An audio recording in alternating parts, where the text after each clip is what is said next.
Celestia Sleeps In. By Admiral Biscuit. Chapter 3. Deliberations. Sometimes we wish we were the dominant mare, Luna sobbed. Twilight froze. While she had often had similar thoughts about her older sibling, every pony did, she was sure she had never acted on them. She had checked and double-checked that the spell was safe and couldn't be tampered with, but if any pony could find a way to misguide this spell, it would be Luna. No. Looking at Luna, whimpering into her hooves, Twilight realized that this was not the face of a remorseless creature who would have sent 14 ponies including her own sister to their doom. She nuzzled Luna's neck again. Something was happening, and she felt that events were spinning out of control, but whatever it was, the alicorn wasn't behind it. She would solve nothing by rushing to judgment. While it was possible that these were crocodile tears that Luna was shedding, she could feel the racing heartbeat of the princess throbbing in her neck, and the scent of fear hung heavy in the still air. This was like one of those dreams where she was galloping but not getting anywhere. Twilight swallowed a lump in her throat, still whispering soft reassurances to the lunar diarch. It's exactly like when I was trapped in the Crystal Empire. Even the memory was enough to make her shudder. She had never felt so impotent. Okay. Celestia's a big pony, she can take care of herself. Right now, I need to help pull Luna together, for the good of Equestria.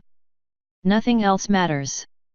If we have to, Luna and I can raise the sun, but only if I can keep her calm. It was that easy. 3 years ago, before she was sent to Ponyville, if any pony had asked if Twilight had what it took to be a leader, the answer would have been a resounding no. Even Twilight herself wouldn't have thought so. Friendless, armed only with vast untapped magical potential and a thirst for knowledge, Princess Celestia had thrown her at the unsuspecting denizens of Ponyville. Left to her own devices, she had managed to make 5 friends loyal enough to follow her to the ruins of the ancient castle of the Royal Pony Sisters and activate the elements of harmony, and as the weeks and months passed by, she had strengthened her bond both with her friends and with the citizens of Ponyville. In 3 short years, ponies looked to her for answers before the mayor. While that had not been Celestia's intention, she was not disappointed. Twilight lay down next to Luna, pushing her body close despite the cold metal of the regal barding. There were a million thoughts rushing through her head, but there was nothing she could do about any one of them. She looked at the dimly glimmering circle on the floor of the great hall, so close that she could almost reach out a hoof and touch it. She flared her nostrils, and took a deep breath, hoping for just a slight trace of her mentor's scent in the air, but there was none. Sighing, she laid her chin against the ground and closed her eyes. The last thing Twilight would have expected was to fall asleep, yet that is exactly what she did. As Twilight drifted off, Luna's tears finally dried. She reached out her magic and pushed the moon gently, feeling the slight resistance of solar magic against her. It was a hopeful sign Celestia still had hold over the sun, wherever she was. She closed her eyes, and began seeing with her horn. It took a moment, but presently she could clearly perceive the golden ring in the great hall, extending outwards and upwards in a vast tunnel far into the sky, well past the orbit of the moon. A thicker golden tendril pulsed through the channel, bending sharply where it entered Equestria. This was the connection between Celestia and the sun. It would join the two as long as they lived, or until it was freely surrendered. It was not unlike the silvery connection she had to the moon, a comforting companion to her for many years. Luna looked over at the unicorn snoring softly beside her. It was a shame she couldn't see it. Apparently, the professors were teaching that each type of pony had its own special connections with the magic of Equestria, and that one couldn't use another pony's talents. She wondered why. In her day, every pony knew that the magic of Equestria lifted all ponies equally. The Unicorn Council had tried to suppress that knowledge, of course, but Celestia's herd had put paid to them. Perhaps it was Celestia's misunderstanding of equestrian magic. Luna knew earth ponies who could perform unicorn spells, despite the lack of a horn. They couldn't understand how they did it, and the few spells they knew were self-taught. No pony ever enrolled their unhorned offspring in magic kindergarten, after all. Luna snorted. Celestia had enthusiastically come into her chambers after Twilight had performed her experiment with Trixie. One would have thought she had just discovered fire. She put a wing over Twilight. Such a brilliant mind, yet there is so much you have to discover. I have been living in my sister's shadow too long, Luna thought. It seemed it was much easier to have these thoughts when Celestia wasn't nearby. Perhaps that is why ponies don't trust me. They see me as a darker side of Celestia, not as a separate pony. Perhaps they misunderstand what half-sister really means. She sighed. If any pony was to take her seriously, she had to take a greater leadership role, she had to be seen during the day, and her sister and Twilight Sparkle would insist she had to speak like every pony else. Unless our first commandment shall be the return of our glorious language to its full flower. Henceforth, any pony who doth misuse the royal canterlet unicorn language shall be sentenced to 3 cycles of forced labor in the scullery. Her voice was hardly more than a whisper, but she chuckled as Twilight's ears perked up, and the royal guard stationed outside the door turned his head inward. "Milady." At least her night guards still spoke properly. "We simply amused ourselves with a simple jape," she whispered. "Continue thy duty." He turned his head, face returning to its detached stoicism. Luna idly wondered if he would still be stoic if she snatched his armor off.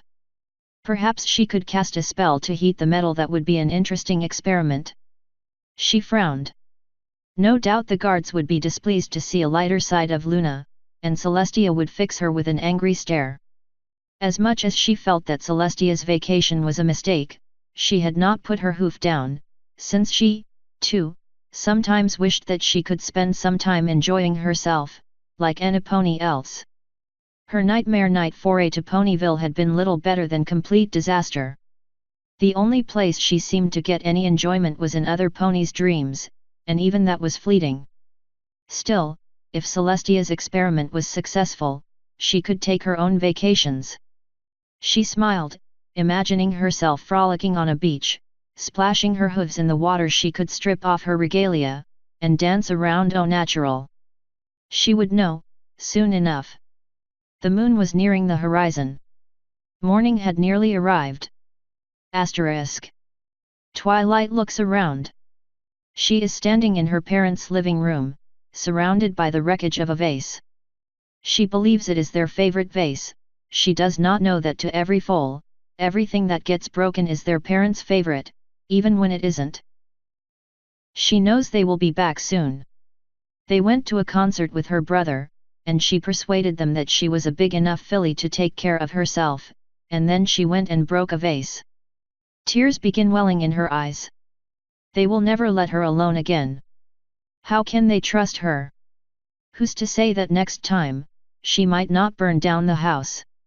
If Cadance were here, she would nuzzle Twilight, and give her some hot chocolate, and they would have a good laugh, and her foal sitter would explain it to her parents in the way big ponies do. But Cadance isn't here. Maybe she can fix it. She knows what it used to look like, when it was perched upon a clearly unstable end table. She has already cleaned and dried the water on the rug. She concentrates. A magenta glow begins to surround all the pieces. She can sense where they have skidded across the floor, because they feel different to her telekinesis than wood or carpet. She begins to float the pieces of the vase in front of her, turning them this way and that, forming them back into the shape of the vase. She doesn't know that her task is impossible. She will not learn for several years that glass flexes before it breaks, hopelessly deforming the vase as it struck the floor, microseconds before fractures began rushing from the origin point. She has her tongue stuck out in concentration, trying and failing to reassemble the shattered glass. There are, of course, complicated mending spells which can overcome this difficulty, but young Twilight does not know them. She can mend simple breaks, but that is all she has learned. She has done the best she can. The vase has become a Dolly-esque parody of itself. Now she lies on the floor, exhausted and worried. She will tell her parents that it was an accident, that she tried to fix it, that she couldn't find all the pieces.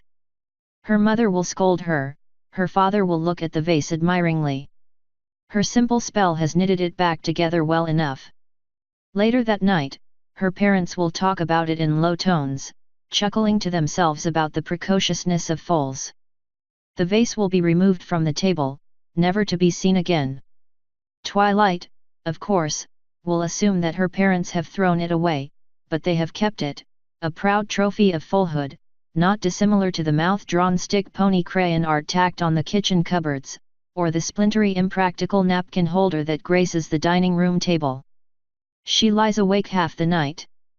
Not because of her parents' displeasure, the anticipation was much worse than the actual event, but because she still cannot explain her inability to find all the pieces. She had scoured the living room for them, checked her fur, her mane, between her tiny hand-me-down horseshoes and hooves, everywhere else she could imagine that they might have flown. She does not take defeat lightly. But in the end, it is not her failure to properly mend that vase that gnaws at her, it is her lack of understanding of what went wrong. Eventually, of course, the incident with the vase fades from prominence, and she nearly forgets it, but the lesson of the vase will stay with her forever. Asterisk. Twilight opened her eyes. It was nearly sunrise, and she was completely disoriented. She often had vivid dreams, dreams which made her chuckle upon waking, but this was a memory. The sight of her full-grown forelegs stretched just in front of her muzzle had been briefly disorienting. Still, it awoke more recent memories. The conundrum of Trixie is still weighing heavily on her mind, and she is sure that there are pieces of the puzzle that are just beyond her grasp. Maybe they aren't missing, maybe their shape was just unclear. Even more confounding was the warm body to her right and the warm feeling across her back. She turned her head, and found herself looking into the brilliant blue eyes of the lunar princess. The next few seconds were an awkward mix of fur and feathers as the two disentangled, neither daring to meet the other's eyes. The princess looked guilty, Twilight looked sheepish, and they both found interesting spots on the floor to admire. The silence had drawn on for so long that it had nearly achieved sapience. The unicorn scratched her hoof against the marble and shifted her weight absently, while Luna's wings remained erect, her focus shifting from not twilight-stained glass window to not twilight-carpeted throned dais to not twilight bas-relief carved stone pillar. Finally, Luna cleared her throat, and dispelled the silence regally. "We thank thee for providing us comfort during our period of distress," she decreed, still trying not to meet the blushing unicorn's visage. "We are gladdened that some pony cares about us," the princess continued. "We shall enter thy name into the book of deeds, so every pony shall know thou hast provided us with a needful service. We, owe thee a boon for providing ourselves with such service." Twilight rolled her eyes. Had the princess actually been looking at her, she no doubt would have been chastised. "I'm sorry I fell asleep," she muttered. She looked up at Luna. "If you want to provide a boon, I want to know what happened to Trixie." She flicked her ears. "I was led to believe that she had taken up a permanent office here, yet when I went down to check on her last evening, her office was gone." "Why?" Luna was surprised at the question. "Did our sister not tell thee?" She half snorted, half laughed. "Beatrix shall remain in her chambers until—" Princess Celestia and her entourage flashed back into the great hall, rudely interrupting Luna. For a moment, the 14 ponies seemed but a ghostly mirage, obscured by swirling sand. As the field collapsed completely, every pony breathed a sigh of relief. One of the Pegasi fell to his knees, kissing the cold flagstones. Lyra had a pensive look, while Celestia seemed unusually distracted. It reminded Twilight of the look she had had in Sombra's vision. It passed quickly enough, as she glanced at the guards. "You 12 are dismissed from your duties with pay for the next week. You shall maintain silence about what you have witnessed. If I hear any one of you has broken silence, all 12 of you will be stripped of your rank and armor and assigned to patrol cesspools for the rest of your lives." The guards saluted respectfully before trotting out of the throne room. Celestia began walking towards the door. Luna, please follow me to the balcony. It is nearly time for me to raise the sun. Twilight, Lyra, please wait in my chambers. The two unicorns shared a surprised look, their ears perking up as Celestia ordered the guard at the entrance to have the royal commander at her door in 5 minutes. Shrugging, they followed the Alicorn sisters. Asterisk. Inspired by the tone in her voice, the guard at the door cantered down the hallway towards the guard barracks, where a frustrated Shining Armor was spending a week on rotation with his soldiers, rather than home with his new wife. He shot through the door like his tail was on fire, skidding to a halt in front of a bemused soldier. He paused to catch his breath, then exclaimed loudly enough to wake the dead. Shining Armor is to report to Princess Celestia's chambers immediately. Among the guards, the word immediately had such special connotations that it was rarely used. Ordinarily, Shining would have put on his armor, run a brush through his mane, and maybe tried to drink a cup of coffee as he went to his post. Had the guard said as soon as possible, he would have run a brush through his mane, thrown on his croupiere, and fitted his criniere as he went. But the guard said immediately. Shining exploded out of his bunk in a full gallop, clearing the door to his room before his blanket even hit the floor. He nearly bowled over the dozen guards who had accompanied Celestia as he charged into the hallway, the senior night barracks commander shouting orders amidst the sudden chaos. Asterisk. The princesses quickly walked through the castle to Celestia's room, Twilight and Lyra trotting to keep up.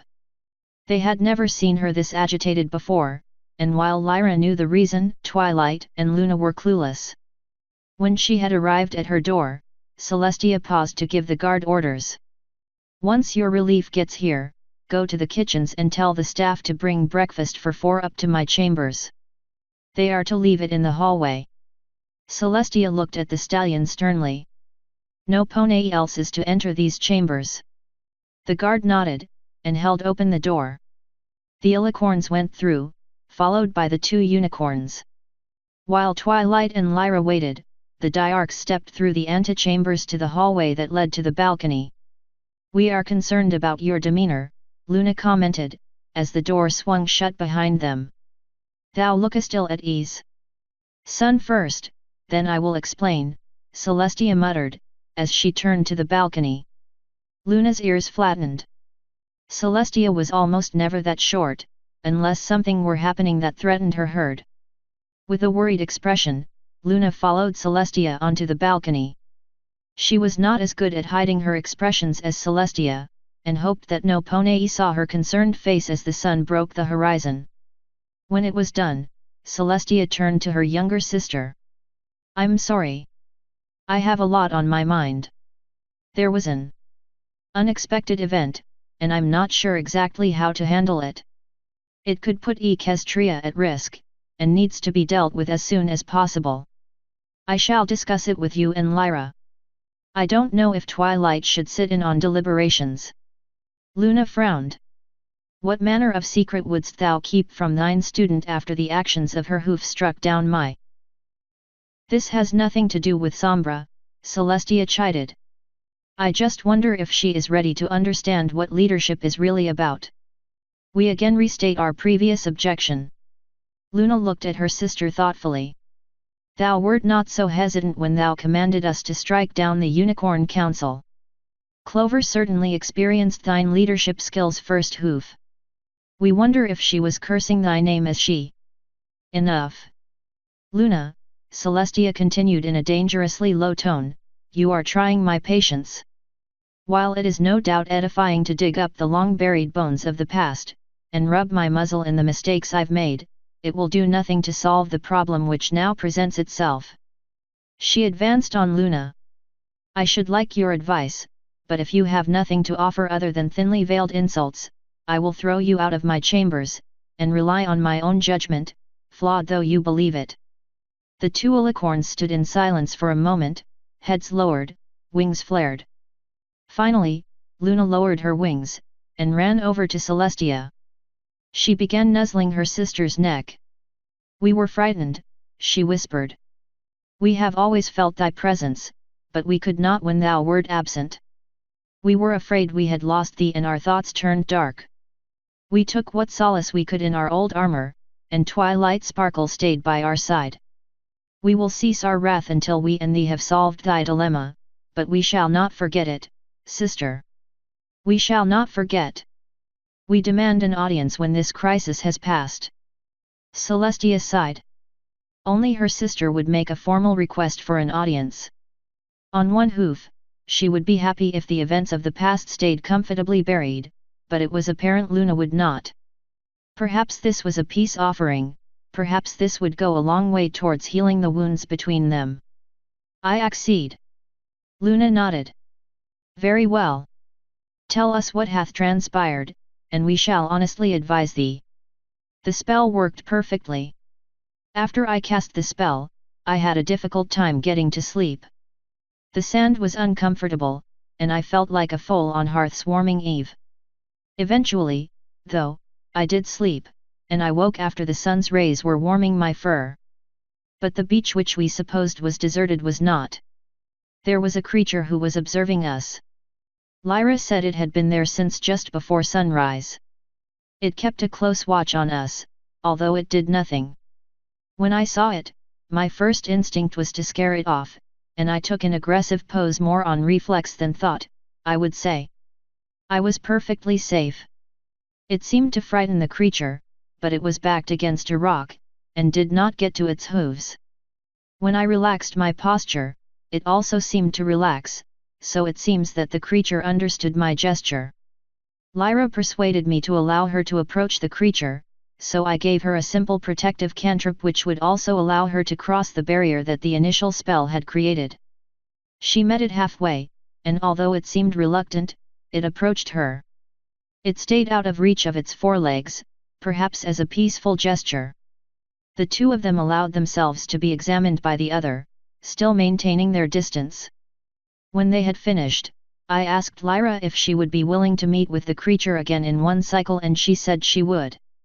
She wrote out her request in common, then unicorn, although it understandably did not comprehend either. Finally, she drew out on the sand a simple pictogram representing the sunrise and the number of days, and the creature seemed to indicate that it would return. Luna looked thoughtfully at Celestia. An interesting conundrum. We see why thou art indecisive. It has been long since ponies have treated with another race. And the first time we have met one where we have no idea of its civilization, Celestia reminded her. We do not know how it lives, nor what it is capable of.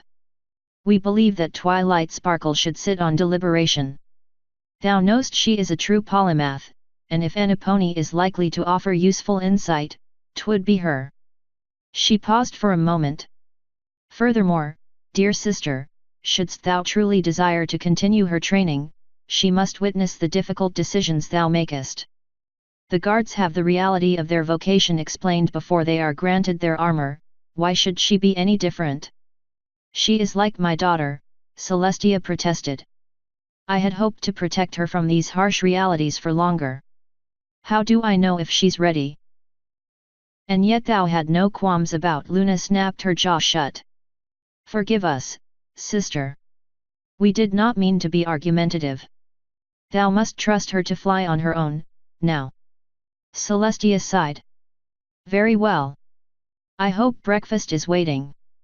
I am not looking forward to this meeting. Asterisk. Twilight's ears perked up as a gentle knock sounded. A moment later, her brother opened the door.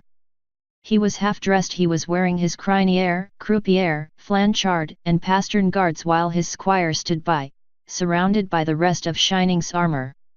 A night guard pushed in a cart full of food while Twilight and her brother exchanged a look. Do you know what's going on? No? Neither do I. Then the door closed as quietly as it had opened. Twilight had asked Lyra what had happened, but she had just shook her head. 1,000 scenarios were playing through Twilight's head, each one worse than the last, and she was bordering on full panic mode.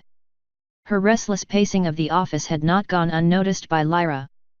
With the arrival of the food cart, Twilight finally had something to do.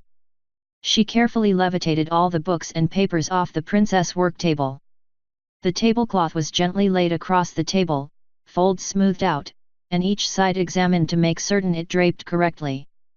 Lyra watched impassively as the lavender mare laid out 4 place settings, frequently checking to determine if they were equidistant.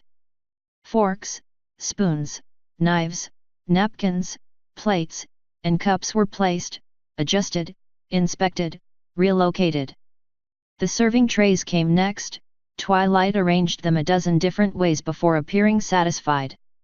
She began to move around the table, critically analyzing her work, a process she might have continued indefinitely if the chamber doors had not opened to admit the diarchs.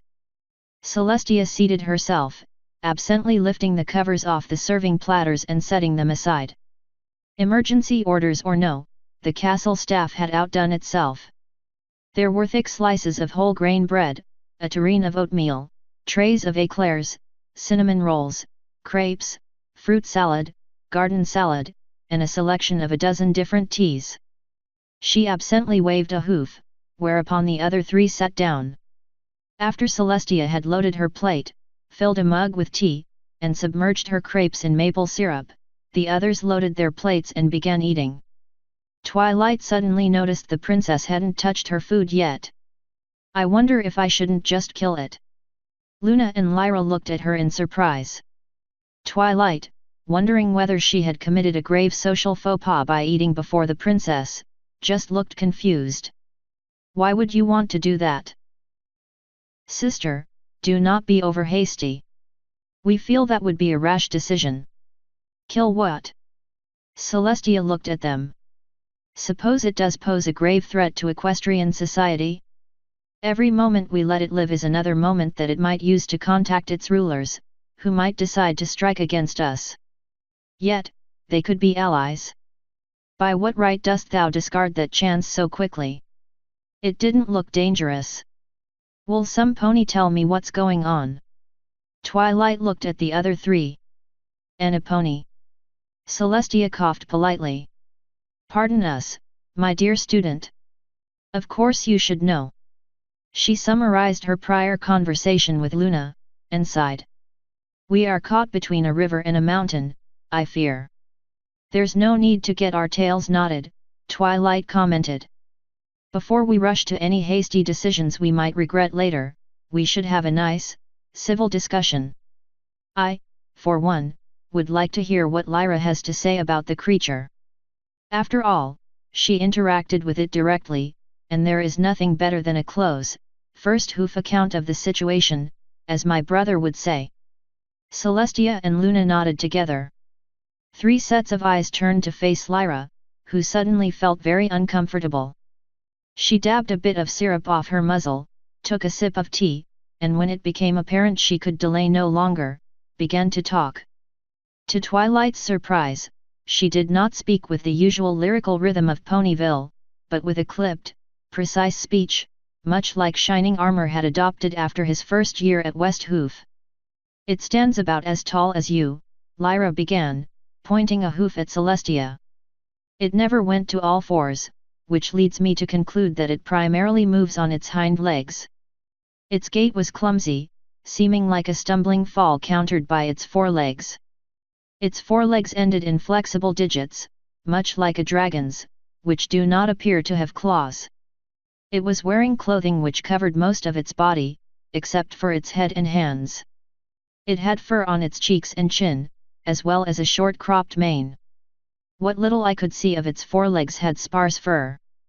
It may not tolerate cold well. Its skin color varied from a pinkish to a reddish color.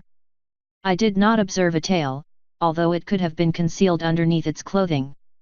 If it has one, it clearly does not use it for balance. What about its clothing? Twilight interrupted. It was very well made, although plain in color. It covered its upper body with a khaki shirt much like Daring Do's, over which it wore a vest with pockets, arranged so as to be in reach of its hands. Its flanks and hind limbs were covered with a light blue canvas which had brown stitching. It also had pockets. A brown belt was cinched around its waist, and it wore similarly colored brown corsets over its hind pasterns, which extended almost to the fetlocks. When it fell backwards, I observed it had black horseshoes attached to its hoof corsets, which had a yellow rectangle in the middle. It smelled fairly clean. She paused, as if debating whether to continue. To me, its scent seemed to be similar to a stallion's. Like Big Macintosh, after he's been the field all day. Lyra blushed. It was carrying things, Celestia reminded her. Did you get a closer look at them? Yes, but I am uncertain of their purpose. It had a green cylinder with a handle in one hand, which seemed to be made out of metal, and a folded tripod in the other. The green cylinder did not appear to fit the tripod. Perhaps it was carrying something in its pockets which was meant to be used with the tripod. A telescope or an astrolabe. Maybe it was intending to observe the stars. Lyra looked at Twilight. It could also have been an easel, a camera, or Celestia knows what. Her eyes widened, and she looked at the princess fearfully. I have heard worse, Celestia commented dryly. Whatever object was meant to go onto the tripod could have been in the woods, where the creature came from. A small telescope might have fit in the green tube, which might have been meant to protect the instrument. We believe that is the most likely explanation.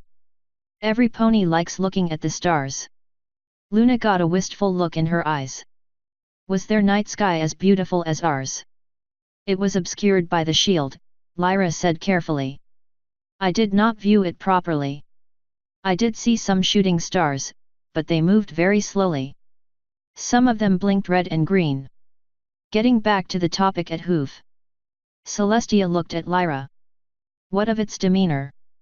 I watched it recoil when I postured, but how did it react when you were close?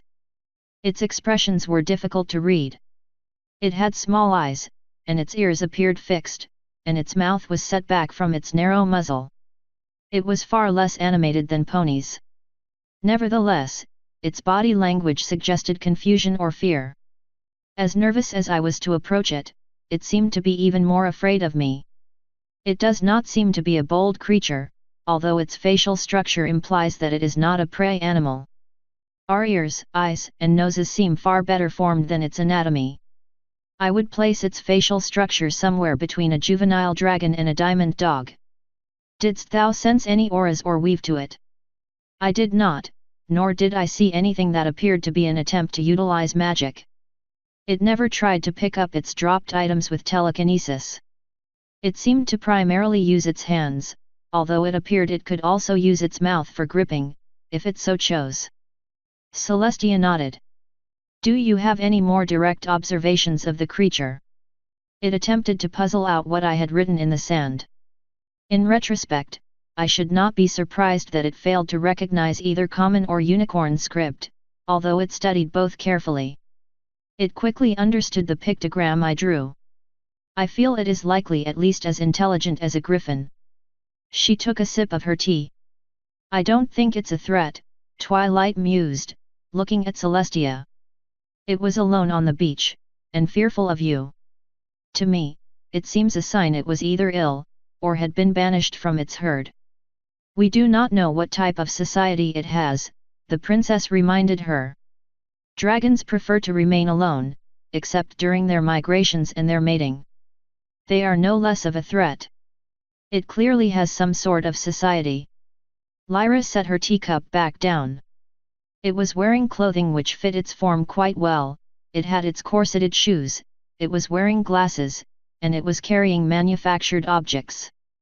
All the things it had may not have been its to begin with, Celestia objected. Maybe it stole them. Dragons have their hoards, after all. 'Tis true dragons be fearsome creatures. Yet, their treasures are oft unfit for their size, as a dragon hath wisdom enough to not prey upon its own kin, rather seeking after those who be smaller and weaker. For as cowed as it was, it did seem more predatory than not.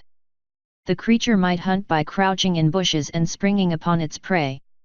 My scouts reported no structures of any type on the island, Celestia commented. There were a large variety of creatures, most smaller than a pony, but none of them were sapient, nor did they in any way resemble the strange creature we met on the beach. The only thing we observed which seemed artifice was a long rectangular clearing in the forest. Its borders were not even, although it seemed more regular than one would expect a natural feature to be. If there were no structures, and the creature did not use magic, how did it get there? Twilight looked at Lyra sharply. This is an island, correct? Were there low enough tides that it could have simply walked from elsewhere? My scouts reported that they did not observe any tides whatsoever. There were 2 other islands located within eyesight, one to the south of it, and one to the north. Each was more than 10 miles away. Perhaps it flew, Lyra commented. Its wings could have been hidden beneath its clothing. We know of no winged creature which would wish to bind its wings in any manner. We ask thee, Lyra Heartstrings, how thou wouldst endure having thine legs bound, or thine horns sealed. Point taken. Lyra shivered. It could have swum from one of the other islands, or it could have even taken a small boat. We didn't see it, but it might have walked from the other side of the island. It also could have teleported itself to the island, although I feel the beach would have been a smarter choice, unless it visited the island often enough. It must have had some kind of stable on the island, Celestia said. It did not look to me as if it had enough equipment to stay for very long. Of course, we do not know the survival requirements of the creature. Didst thine scouts report anything unusual about the night sky? Well, let me see. They did report that the moon did not keep a good schedule. They observed a few easily recognizable constellations slightly changed because of the planet's different location, and while their pattern remained consistent, they moved across the sky. They also reported slow-moving shooting stars, most of which were red and green, some of them flashing. Whomever tends to their night sky is not careful, unless those meteors are meant to guide. We know that certain stars and constellations must remain in their proper places to serve as an aid to navigators. What if there was some reason why the night sky had gone off kilter? Twilight looked at the others excitedly. Maybe the creature went to the island to get observations. It might be a student or a scientist. I bet it was sent by its mentor to study. Her eyes sparkled. Ooh, I can't wait to meet it. I bet it knows so many things. I think the topic is veering off course, Celestia stated. While it might be worthwhile to speculate why the creature was on the island, the fact is, it was. I am not interested if it is an astronomer, I am more concerned with determining if it or its kin are a threat to pony kind. Should we return to the island, capture it, and interview it at length? Depends on how important a creature it is. To use Ponyville as an example, one could capture any of dozens of different ponies, and no pony would particularly notice, Lyra said coldly. Cherry Berry, Sunny Rays, Zakora, Vera, Shoeshine, Alleyway, Raindrops, Boxy Joe. No pony would take particular note if they went missing. Cherry might have had a ballooning mishap, Zakora could have been killed by any number of things in the Everfree, Raindrops might have flown into a mountain, Allie may have moved out of town. No pony would be suspicious. Yet, if the mayor disappeared, or any of the elements of harmony, Twilight, myself, or any foal, we'd tear the town apart looking for them. We'd search the Everfree, Froggy Bottom Bog, Ghastly Gulch, and anywhere else they might have gone. If this creature is a loner, or if it is insignificant in whatever sort of society it has, nothing will come looking. If that is the case, the safest choice is to neutralize it quickly, before it has a chance to report what it has found. But if it has powerful friends, or is somebody's special pet, we would have to answer for what we have done. 'Tis not so, Luna interjected. Our sister might send a sunbeam down the channel. 'Twould put an end to the island and the creature, and would so completely destroy the weave that no pony could reverse the spell. Twilight looked at Celestia sharply. You can do that? The princess nodded. But that's murder. It would kill the creature, and everything else on the island. Twilight sparkle. Celestia was calm, she used the same even voice she had used when Twilight was a filly. With the fate of Equestria on one hoof, and the life of but a single sapient creature on the other, How could I make any other choice? Twilight flattened her ears and moved back on the bench, as far from the princess as she could. But it is not a decision I would make lightly, she continued softly, nor is it a decision I might not later regret. She sighed. You are young. You have not seen what I have seen, and I pray that you never will. No Ponei should have to make the decision whether one lives or dies, yet sometimes we have no say in the matter. Sometimes circumstances are what they are, sometimes negotiations fail. Perhaps you should ask Rainbow Dash about the true meaning of loyalty. Better yet, ask Applejack if she had to choose between you or her sister whom she would pick. The Diarch chuckled darkly. She can't easily lie, after all. Twilight looked around at the other two ponies frantically. To her, this was a major shift in her thinking. She could not imagine any caring creature causing deliberate harm to another, or even worse, killing another. Yet were her hooves not stained with Sombra's blood?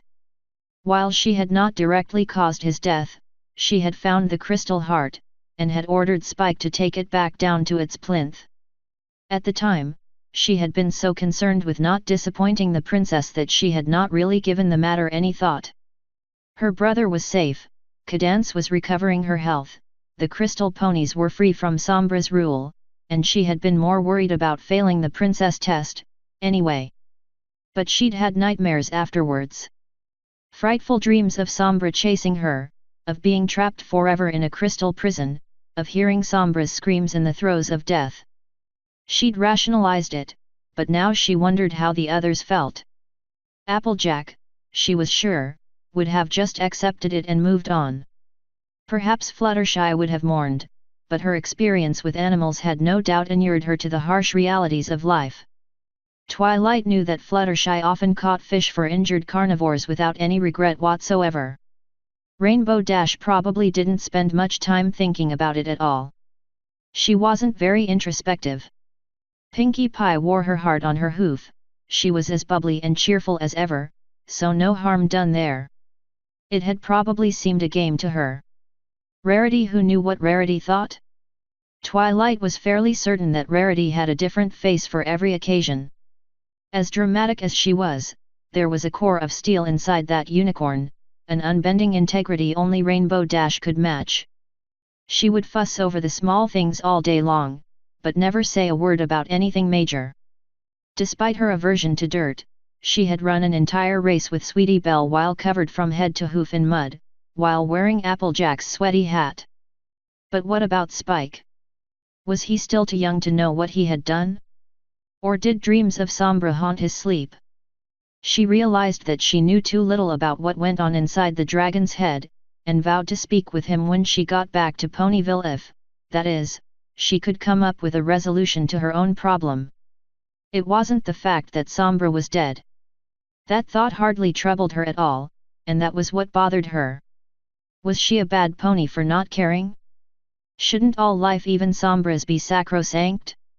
If discord could be reformed, why not Sombra? This was a subject she felt deserved some more examination, yet there were no books in the library which would provide an answer. Celestia and Luna showed no concern for the discussion at Hoof, and that worried Twilight. They were no more emotional than if they had been deciding whether to order hay fries or a salad. After a few thousand years of leadership, that was to be expected, Twilight decided. As much as her view of the Diarchs was favorable, was it reasonable to believe that neither had killed before, or at least ordered a killing? Was it rational to think that the royal guards just stood around in their polished golden barding, holding spears and looking handsome? Surely they had been used before. Surely, as a herd, their spears were stained with blood. But what of Lyra? As much of a flake as the citizens of Ponyville believed her to be, she, too, had no emotion. Was she hiding it? Was she disgusted on the inside that the conversation had taken this turn? Or was this nothing new? There was a side to Ponyville's busking musician that Twilight had never imagined. Did Pony know more about her? She was often in the company of Bon Bon.